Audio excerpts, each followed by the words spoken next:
नमस्कार दोस्तों, the trader इन मी के हमारे इस चैनल में आप सबका स्वागत है। इस एपिसोड में हम गैप अप और गैप डाउन के बारे में जानेंगे कि बेसिकली गैप अप और गैप डाउन होता क्या है और अचानक से होने वाले गैप अप और गैप डाउन से ट्रेडर की साइकोलॉजी क्या बदलती है और इसके बाद में हम गैप अप और गैप डाउन होने के बाद हम ट्रेड कैसे कर सकते हैं, ये सब बातें हम इस एपिसोड में जानेंगे। तो पहले ये डिफाइन करते हैं कि गैप अप और गैप डाउन होता क्या है। बेसिकली दोस्तों, गैप अप और गैप डाउन किसे कहते हैं? अगर किसी स्टॉक की प्राइस प्रीवियस डे 100 रुपीज़ के अराउंड क्लोज हुई है और वो दूसरे दिन अगर ओपन होते ही साथ 105 पे ओपन हो रही है, तो बीच में जो ये 5 रुपये का डिफरेंस अपसाइड में आया है, इसे हम कहते हैं गैप अप।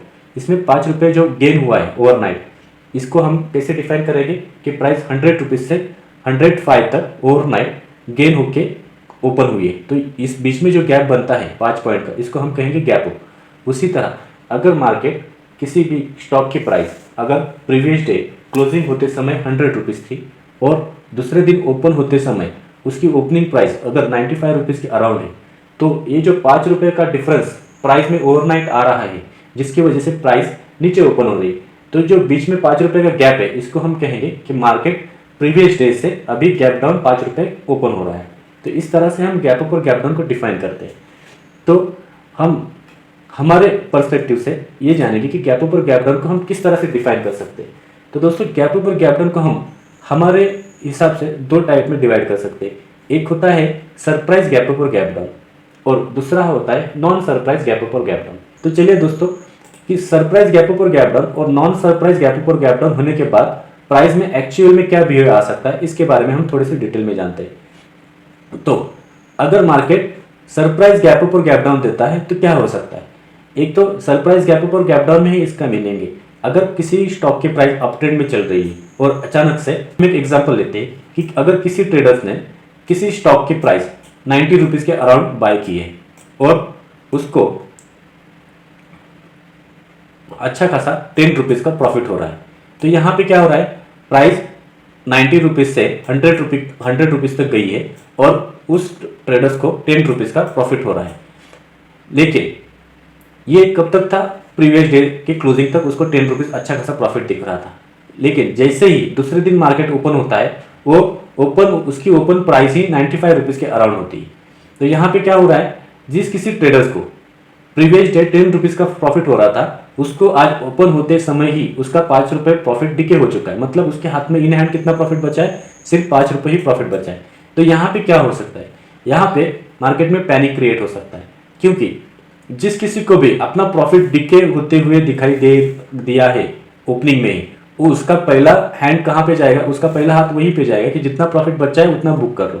तो यहाँ पे क्या होता है, मार्केट में पैनिक कंडीशन आती है और प्राइस अगर हर कोई ट्रेडर्स अपना प्रॉफिट बुक करने जाए तो प्राइस शार्पली नीचे फॉल होने की संभावना बढ़ जाती है। तो इससे क्या होता है, मार्केट में काफ़ी सारे स्टॉप लॉस हंटिंग हो जाते हैं और यहाँ पे इंडेक्स बढ़ने के साथ प्राइस काफ़ी नीचे तेजी से नीचे आ सकती है। तो ये कहा किस वजह से हुआ है? सरप्राइज गैप अप और गैप डाउन की वजह से मार्केट में इस तरह से पैनिक कंडीशन आती है। जो कहीं भी रैली चल रही थी उसका ट्रेंड अचानक से बदल सकता है। तो ये नुकसान सरप्राइज गैप अप और गैप डाउन में हो सकता है। इसका अलग एक एडवर्स पहलू भी है कि कभी कभी क्या हो सकता है, सरप्राइज और गैप अप गैप डाउन एक अपॉर्चुनिटी की तरह देखा जाता है। जैसे कि अगर मार्केट अच्छे खासे अप ट्रेंड में, निफ्टी या बैंक निफ्टी, हम बैंक निफ्टी पकड़ेंगे कि 2000 पॉइंट तक रैली कर चुका है, तो यहाँ पे जिस किसी ने भी ये रैली मिस की है उसको सरप्राइज गैप डाउन होने के बाद अगर प्राइस नीचे की तरफ मिल रही, तो वहाँ पे बायर्स ज़्यादा इंटरेस्टेड हो जाते हैं कि यहाँ से प्राइस और ऊपर जा सकती है और यहाँ पे फिर से बायर्स आना शुरू कर देते हैं। तो मतलब जिन्होंने रैली पहले मिस कर दी थी उनको एंट्री करने के लिए यहाँ पे एंट्री पॉइंट मिल जाता है। तो इस तरह से हम दोनों तरफ से भी सरप्राइज गैप अप और गैप डाउन को देख सकते हैं। चलिए दोस्तों, नॉन सरप्राइज गैप अप और गैप डाउन में ट्रेडर्स की साइकोलॉजी किस तरह से काम करती है उसके ऊपर हम ध्यान देते हैं। तो सपोज अगर किसी स्टॉक की प्राइस अच्छे खासे अप ट्रेंड में है और वो क्लोजिंग भी उसके डे हाई के अराउंड दे चुका है, उसके बाद में क्या हो रहा है, दूसरे दिन प्राइस उसी डायरेक्शन में गैप अप ओपन हो रही है, तो यहाँ पे क्या हो रहा है, यहाँ पे ओवरनाइट प्रॉफिट हो रहा है। जो बायर्स प्रीवियस डे 100 रुपीज़ को स्टॉक की प्राइस लेके गए थे उनको BTST में ही 5 रुपये का एक्स्ट्रा प्रॉफिट हो रहा है। तो यहाँ पे क्या हो सकता है, यहाँ पे इसको एक गुड न्यूज़ की तरह लिया जाता है। तो जनरली क्या होता है, जब भी मार्केट अप ट्रेंड में होता है तो यहाँ पे मार्केट गैप अप होने के बाद यहाँ पे थोड़ी बहुत प्रॉफिट बुकिंग आती है, क्योंकि यहाँ पे कुछ लोग अपना पार्शियल प्रॉफिट बुक करना भी प्रीफर कर देते हैं। तो यहाँ पे थोड़ी बहुत प्रॉफिट बुकिंग आती है, लेकिन मार्केट फिर से उसी डायरेक्शन में ट्रेड करता है। तो इस तरह से सरप्राइज गैप अप और गैप डाउन और नॉन सरप्राइज गैप अप और गैप डाउन को ट्रेड किया जाता है।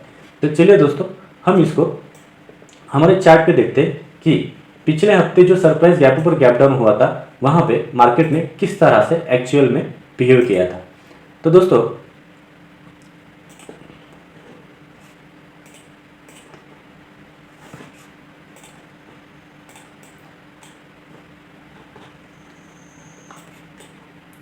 यहां पे हम बैंक निफ्टी के 15 मिनट के चार्ट के ऊपर आए हैं। सॉरी, ये निफ्टी 50 का 15 मिनट का चार्ट है। तो यहाँ पे क्या हो रहा है, प्रीवियस ट्रेंड क्या था, अप ट्रेंड था। तो उसी अप ट्रेंड में यहाँ पे मार्केट गैप अप हुआ है। मतलब ये किस तरह से गैप अप हुआ है, ये नॉन सरप्राइज गैप अप हुआ है, राइट। क्योंकि यहाँ पे ये ज़्यादातर लोगों को पता चल चुका था कि मार्केट यहाँ पे गैप अप हो सकता है। तो गैप अप होने के बाद क्या हुआ है, यहाँ पे ओपन होते ही शायद पहले 15 मिनट के एक कैंडल में थोड़ी बहुत प्रॉफिट बुकिंग आई, लेकिन बाद में मार्केट यहाँ पे साइडवेज हो चुका है। तो इस तरह से नॉन सरप्राइज गैप अप और गैप डाउन में ट्रेड होता है। बाद में उसके बाद में दूसरे दिन देखिए, यहाँ पे फिर से मार्केट गैप अप हुआ, पहली कैंडल थोड़ी बहुत रेड बनाई, लेकिन फिर से यहाँ पे पुल बैक आया और मार्केट पूरे दिन उसी कंसोलिडेशन जोन में बना रहा। तो यहाँ पे हम ये कंडीशन देख रहे हैं, एक कंडीशन और दो कंडीशन, दोनों में क्या हुआ है, नॉन सरप्राइज गैप अप हुआ है। लेकिन प्राइस किस तरह से बिहेव किया है, प्राइस को इसको ट्रेडर्स के साइकोलॉजी के हिसाब से देखेंगे तो यहाँ पे ट्रेडर्स ने एज्यूम करके रखा था कि प्राइस गैप अप हो सकती है। इसके लिए उन्होंने अपने प्रॉफिट को पार्शियली बुक किया है, लेकिन अपने प्रॉफिट को BTST में होल्ड करके रखा है। हमें प्राइस एक्शन के हिसाब से यहाँ पे ये क्लियरली समझ में आ रहा है। अब देखते नेक्स्ट दिन क्या हुआ है, यहाँ पे मार्केट अप ट्रेंड में चल रहा था, लेकिन अचानक से गैप डाउन ओपन हुआ है। तो यहाँ पे क्या हुआ है, यहाँ पे सरप्राइज गैप डाउन ओपन हुआ है। तो यहाँ पे हमें ये समझ में आ रहा है कि सरप्राइज गैप अप और गैप डाउन से क्या होता है, यहाँ पे सरप्राइज गैप अप और गैप डाउन से इंडिया इंडेक्स काफी बढ़ जाता है और यहाँ पे काफी बड़ी मात्रा में स्टॉप लॉस हंटिंग होती है। क्योंकि इसको हम स्टॉप लॉस हंटिंग कैसे कह सकते हैं, जिस किसी ने भी प्रीवियसली यहाँ पे अप ट्रेंड में बाय किया था, उनके स्टॉप लॉस किसी ना किसी स्विंग के अराउंड हो सकते हैं। मतलब यहाँ पे उनके स्विंग के अराउंड स्टॉप लॉस हो सकते हैं, या फिर इस स्विंग के अराउंड स्टॉप लॉस हो सकते हैं। तो मार्केट अचानक से गैप डाउन ओपन होने के बाद क्या हुआ है, यहाँ पे इनके स्टॉप लॉस हंटिंग हुए हैं। तो इस स्टॉप लॉस हंटिंग के साथ यहाँ पे फर्स्ट रेड कैंडल बनाई, लेकिन मार्केट को यहाँ पे कोई भी उसके नीचे फिर से एक फॉलोअप कैंडल नहीं मिल रही। तो यहाँ पे हमें ये समझ में आ रहा है कि भले ही मार्केट गैप डाउन ओपन हुआ है, यहाँ पे सरप्राइज गैप डाउन हुआ है, लेकिन प्रीवियस ट्रेंड अप ट्रेंड में था। तो इसके वजह से क्या हुआ है, यहाँ पे गैप डाउन होने के बाद जिस किसी ने भी यहाँ पे रैली मिस की थी, उसने यहाँ पे एज अ अपॉर्चुनिटी यहाँ पे देखा है और यहाँ पे फिर क्या हुआ है, यहाँ पे price slowly and steadily upside shift हुई। तो यहाँ पे हमें क्या समझ में आ रहा है कि सरप्राइज गैप डाउन को ट्रेडर्स ने अपने साइकोलॉजी के हिसाब से इसको अपॉर्चुनिटी की तरह लिया है। तो यहाँ पे ये ध्यान में रखना है कि सरप्राइज गैप डाउन और गैप अप में हमें किस तरह से ट्रेड करना है और नॉन सरप्राइज गैप अप और गैप डाउन में हमें किस तरह से ट्रेड करना है। तो ये बात आपके अभी समझ में आ रही है। यहाँ पे देखना, इस हफ्ते में काफ़ी सारे सरप्राइज गैप अप और गैप डाउन हो चुके हैं। अब यहाँ पे देखिए, यहाँ पे क्या था, इस डे की कैंडल में यहाँ पे गैप अप होने के बाद, यहाँ पे ध्यान से देखना, यहाँ पे मार्केट गैप अप हुआ है। यहाँ पे प्रीवियस ट्रेंड अप ट्रेंड था, बाद में यहाँ पे कंसोलिडेशन हो चुका था, उसके बाद में यहाँ पे गैप अप हुआ है।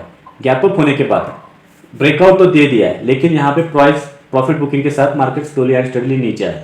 दूसरे दिन क्या हुआ है, उसी डायरेक्शन में मार्केट फिर से गैप डाउन हुआ है, लेकिन गैप डाउन होने के बाद उस गैप डाउन को एज अ अपॉर्चुनिटी लिया गया है। तो यहाँ पे जो गैप डाउन हुआ था वो नॉन सरप्राइज था। मतलब यहाँ पे ट्रेडर्स को ये एजम्पशन था कि यहाँ पे मार्केट ने जो उसके डे एंड के नीचे क्लोजिंग देने की वजह से यहाँ पे कल गैप डाउन ओपन हो सकता है। तो इसमें इसके वजह से यहाँ पे पैनिक नहीं आई और मार्केट कंसोलिडेट करके फिर से अप ट्रेंड में शिफ्ट हुआ है।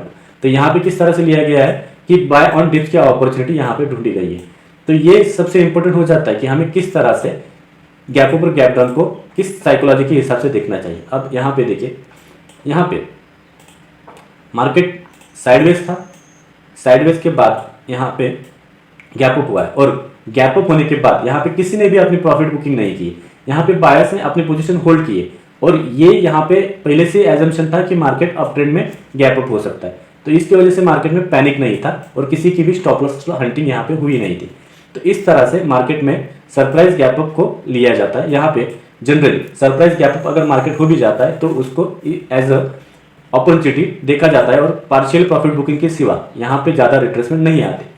हम बैंक निफ्टी का चार्ट देख लेते हैं। बैंक निफ्टी में पिछले हफ्ते काफ़ी इंटरेस्टिंग पैटर्न बन चुका था।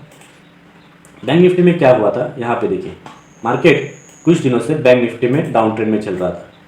इस तरह से यहाँ पे मार्केट कुछ दिनों से डाउन ट्रेंड में चल रहा था और जिस दिन बड़ा गैप अप हुआ उसके पहले दिन अच्छा खासा डाउनफॉल 900 पॉइंट का डाउनफॉल यहाँ पे नीचे हमें दिखाई दिया था। ये डेली कैंडल में 900 पॉइंट के अराउंड मार्केट नीचे गया था और बाद में दूसरे दिन यहाँ पे सरप्राइज गैप अप हुआ है। 800-900 पॉइंट का सरप्राइज गैप अप यहाँ पे हुआ है। तो क्या हुआ है, यहाँ पे जिस किसी ने भी प्रीवियसली सेल करके गए थे और वो बीटीएसटी में थे, उनका गैप अप होने के साथ ही उनका स्टॉप लॉस यहाँ पे हंटिंग हुआ है, राइट। तो यहाँ पे स्टॉप लॉस हंटिंग होने के बाद यहाँ पे एक पुल बैक कैंडल तो बनी है, लेकिन जैसे उसका हाई ब्रेक हुआ यहाँ पे रैली कंटिन्यू चली गई। तो मतलब इस दिन में मार्केट तकरीबन 900 पॉइंट का ट्रैवल कर चुका था एक ही दिन में। ये क्यों हुआ था, क्योंकि यहाँ पे स्टॉप लॉस हंटिंग हुई थी और ये एक सरप्राइज गैप अप था। तो ये काफी इंपॉर्टेंट हो जाता है। प्रीवियस ट्रेंड नेगेटिव था, लेकिन सरप्राइज गैप अप की वजह से और स्टॉप लॉस हंटिंग होने की वजह से हमें यहाँ पे इतना एक्स्ट्रा पॉइंट्स मिल चुके थे। तो इस तरह से सरप्राइज गैप अप और गैप डाउन को ट्रेड किया जाता है। तो हमेशा गैप अप और गैप डाउन को ट्रेड करने से पहले उसके प्रीवियस ट्रेंड और मार्केट की साइकोलॉजी को देखना काफी इंपॉर्टेंट हो जाता है। आई होप आपको अभी वीडियो में थोड़ा बहुत कंसेप्ट क्लियर होते जाएंगे और जैसे जैसे आप इसमें खुद ब खुद स्टडी करेंगे तो यहाँ पे गैप अप और गैप डाउन को ट्रेड करना काफी आसान हो जाता है। अब यहाँ पे देखिए मार्केट अप ट्रेंड में था प्रीवियसली अप ट्रेंड में होने के बाद यहाँ पे मार्केट गैप डाउन ओपन हुआ। अब यहाँ पे जो रेंज था उसके नीचे मार्केट गैप डाउन ओपन है, लेकिन वो इमीडिएटली वहीं से ऊपर की तरफ पुश हुआ है। तो यहाँ पे क्या समझ में आ रहा है कि जो कोई भी गैप डाउन हो चुका था, यहाँ पे जो गैप डाउन हुआ है यहाँ पे स्टॉप लॉस हंटिंग हुई है, लेकिन स्टॉप लॉस हंटिंग के होने के साथ यहाँ पे बाय ऑन डिप्स की अपॉर्चुनिटी ढूंढी गई है और मार्केट फिर से अप ट्रेंड में शिफ्ट हो चुका है। तो ये काफी इंपॉर्टेंट हो जाता है कि मार्केट का प्रीवियस ट्रेंड अगर अच्छा है तो मार्केट गैप डाउन भी हो जाता है तो भी उसको बाय ऑन डिप्स की अपॉर्चुनिटी की तरह ही लिया जाता है। उसी तरह अगर मार्केट डाउन ट्रेंड में है और उसके बाद में सरप्राइज गैप अप हो जाता है, यहाँ पे सरप्राइज गैप अप हम कहेंगे, तो इसमें क्या हो सकता है, अगर मार्केट सच में डाउन ट्रेंड में है और उसमें कुछ निगेटिव न्यूज चल रहा है तो यहाँ पे उसको सेलिंग अपॉर्चुनिटी की तरह ही देखा जाता है और मार्केट फिर से डाउन ट्रेंड में चला जाता है। तो ये इंपॉर्टेंट हो जाता है कि मार्केट की साइकोलॉजी प्रीवियसली क्या था, उसी हिसाब से हम गैप अप और गैप डाउन को ट्रेड कर सकते हैं। तो आई होप आपको यहाँ पे वीडियो क्लियरली समझ में आ चुका होगा कि हम सरप्राइज गैप अप और गैप डाउन को किस तरह से टैकल कर सकते हैं और हम धीरे धीरे इसके ऊपर और भी फोकस डालेंगे। वीडियो अच्छी लगे तो प्लीज लाइक एंड सब्सक्राइब। धन्यवाद।